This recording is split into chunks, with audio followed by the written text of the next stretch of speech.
नमस्कार दोस्तों, आप सभी जुड़ चुके हैं इनोवेटिव ज्योतिष एस्ट्रोलॉजी चैनल से।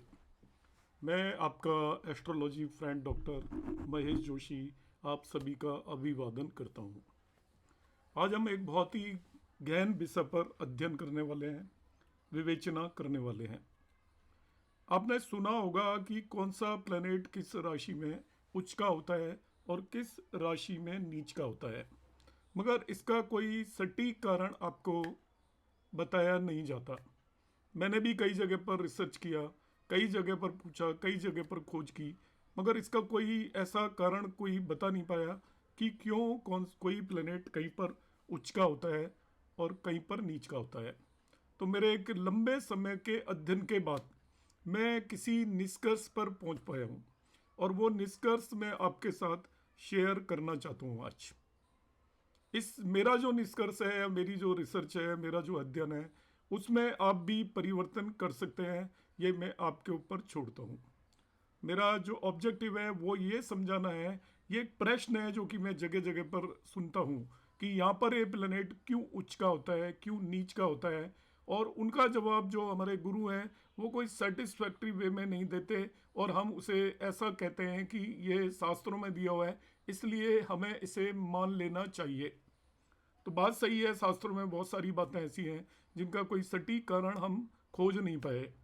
तो मेरा जो लगातार अध्ययन चलता रहता है, और ये बहुत ज़रूरी है कि हमें पता होना चाहिए कि प्लेनेट के बारे में यदि पूरी तरीके से हमें जानना है तो हमें ये मालूम होना चाहिए कि कोई भी प्लेनेट कहीं पर उच्च का और कहीं पर नीच का क्यों होता है। तो मेरे एक गुरु हैं, उनसे जो मैंने ज्ञान लिया और उन्होंने जो मुझे बात बताई, जो मुझे सबसे सटीक लगी, वो मैं आपके साथ शेयर कर रहा हूँ। और भी मैंने बहुत सारे ग्रंथ और बुक्स पढ़ी और उनसे जो मुझे पता लगा उसके कई रीज़न अलग अलग जगह पर दिए हुए हैं कि कहीं भी कोई प्लेनेट क्यों उच्च का होता है और क्यों नीच का होता है। आपने अभी तक चैनल को सब्सक्राइब नहीं किया है तो आप सब्सक्राइब कर लें। और मेरे बहुत सारे कोर्सेज आने वाले हैं, जिन दोस्तों को कोर्सेज मेरे ज्वाइन करने हैं वो नीचे डिस्क्रिप्शन बॉक्स में आप जाएंगे तो उनकी डिटेल वहाँ पर मिल जाएगी। आप डिस्क्रिप्शन बॉक्स में जाकर उनके बारे में जान सकते हैं। अब मैं बताता हूँ, देखिए ध्यान से आप समझे। ये मैंने काल पुरुष की कुंडली ली हुई है। काल पुरुष की कुंडली होती है जिसके अंदर मेष लग्न में होती है या एरीज साइन लग्न में होता है। काल पुरुष की कुंडली के अंदर ये मैंने लिखा हुआ है कि कहाँ पर कौन सा प्लेनेट उच्च का होता है। तो यहाँ पर हम देखते हैं कि सूर्य मेष राशि में उच्च का होता है, चंद्रमा वृषभ राशि में होता है, बृहस्पति आपका कर्क राशि में होता है। हालांकि यहाँ पर मैंने राहु को मिथुन राशि में लिखा हुआ है, तो मगर इसको बहुत लोग मानते हैं और बहुत लोग नहीं भी मानते। इसके बाद आप देखेंगे कि यहाँ पर आपका कर्क राशि में बृहस्पति है, इसके बाद बुध आपका कन्या राशि में होता है, शनि तुला राशि में होता है, इसी तरीके से मंगल आपका मकर राशि में होता है, और शुक्र मीन राशि में उच्च का होता है।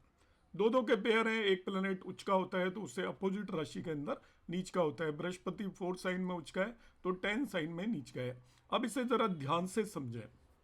इस कुंडली के अंदर आप और आपका स्पाउस दो लोगों को आप कंसीडर करके चल सकते हैं। एक जिंदगी की धुरी जो प्रकृति को बनाया ईश्वर ने, उसके अंदर दो अलग अलग ध्रुव बनाए, एक स्त्री और एक पुरुष। आपकी कुंडली में आप बगैर स्त्री के कभी भी पूरे नहीं है।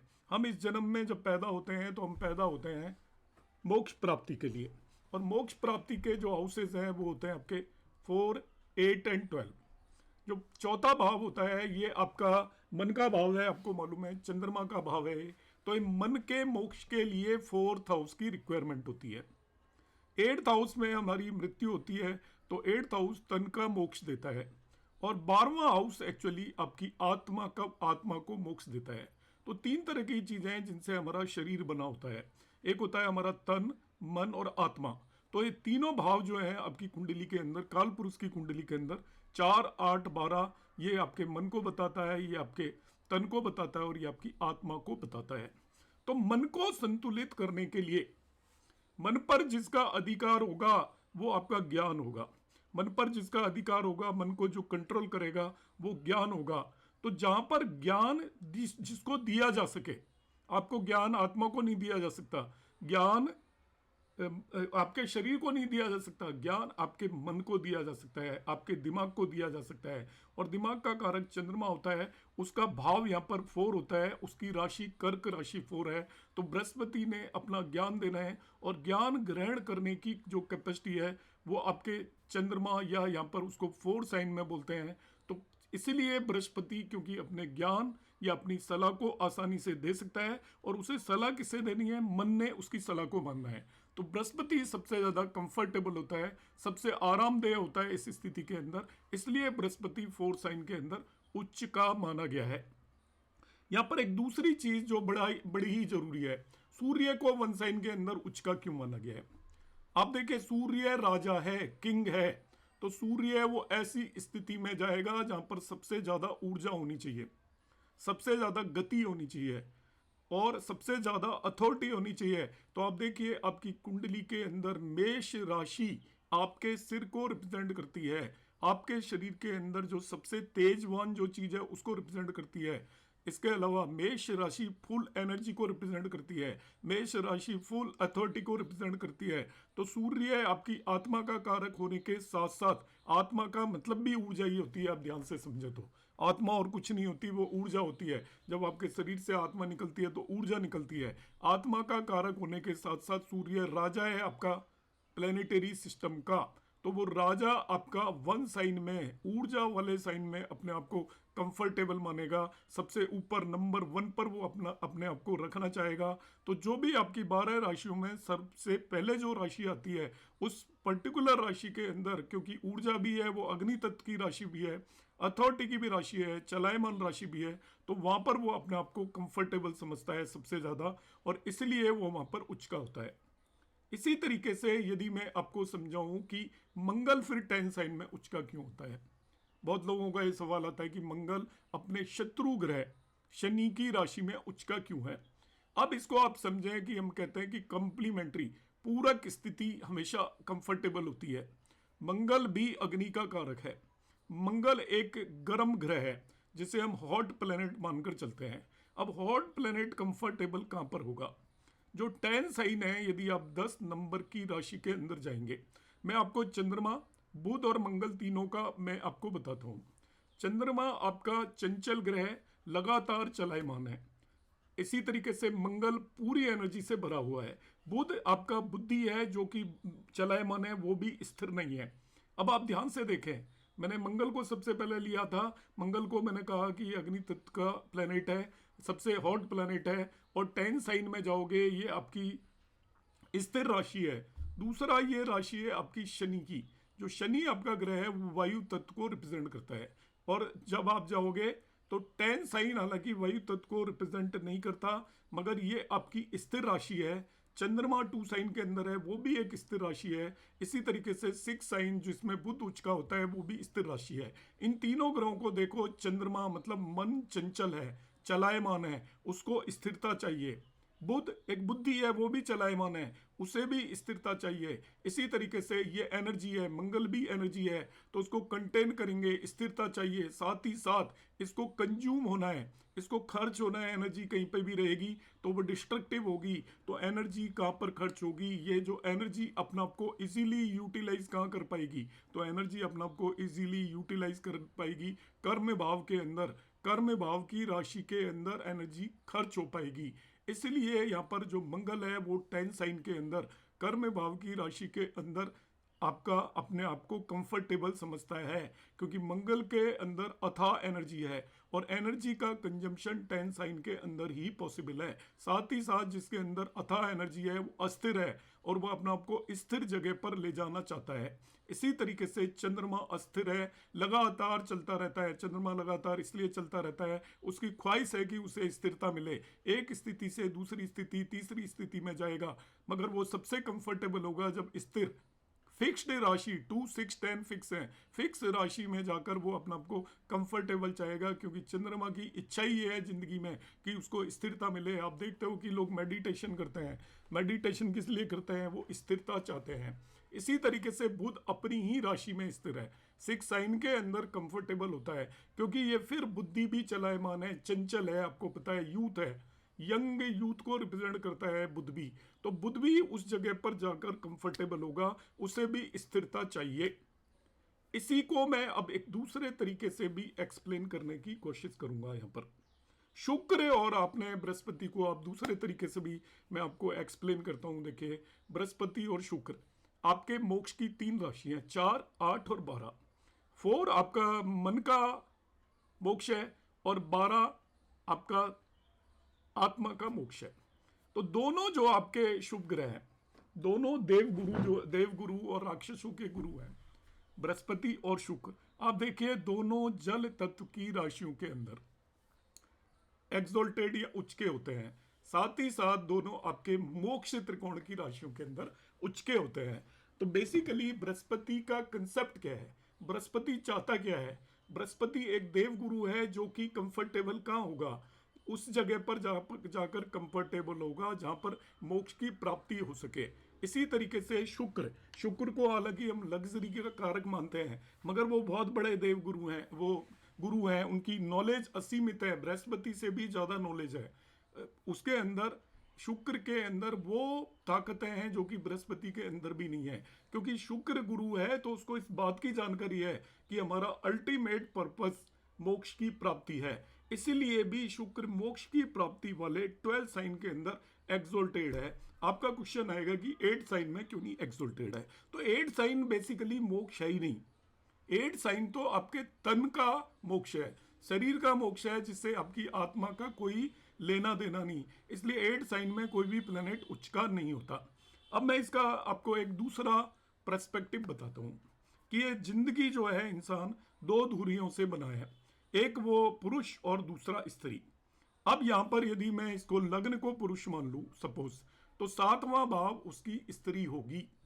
तो 7वां भाव लग्न में एक्चुअली यदि आप लग्न से ध्यान से देखें तो इसके जो धर्म भाव होंगे लग्न से 5वां और 9वां भाव, आप इस कुंडली को ध्यान से देखें 5वें और 9वें भाव के अंदर कोई भी प्लेनेट उच्च का नहीं होता। आपकी लग्न से 5वां और 9वां भाव है तो 5 साइन और 9 साइन में कोई भी प्लेनेट उच्च का नहीं है। आप यदि स्त्री हैं तो आपके धर्म भाव और 5 और 9 में कोई उच्च का प्लेनेट नहीं होगा। इसी तरीके से आपका जो जीवन साथी होगा, स्पाउस होगा, वो 7वें भाव से रिप्रेजेंट करते हैं। 7वें भाव का भी धर्म भाव निकाल लीजिए आप, मतलब यहां से 5वां और 9वां भाव काउंट करिए, 1 2 3 4 5, ये हो गया 5वां, और ऐसे ही 9वां भाव हो जाएगा तीसरा। आप ध्यान से देखिए 3 और 11 साइन में भी कोई भी प्लेनेट उच्च का नहीं होता। तो 7वें भाव से 5वें और 9वें भाव में भी कोई प्लेनेट उच्च का नहीं होता, और लग्न से भी 5वें और 9वें भाव में भी कोई प्लेनेट उच्च का नहीं होता। रीजन ये है कि आप यहाँ पर मैंने बताया ये धर्म त्रिकोण हो जाता है, और ये धर्म त्रिकोण के साथ साथ ये काम त्रिकोण भी है। इसको आप ध्यान से समझेंगे तो एक काम त्रिकोण है।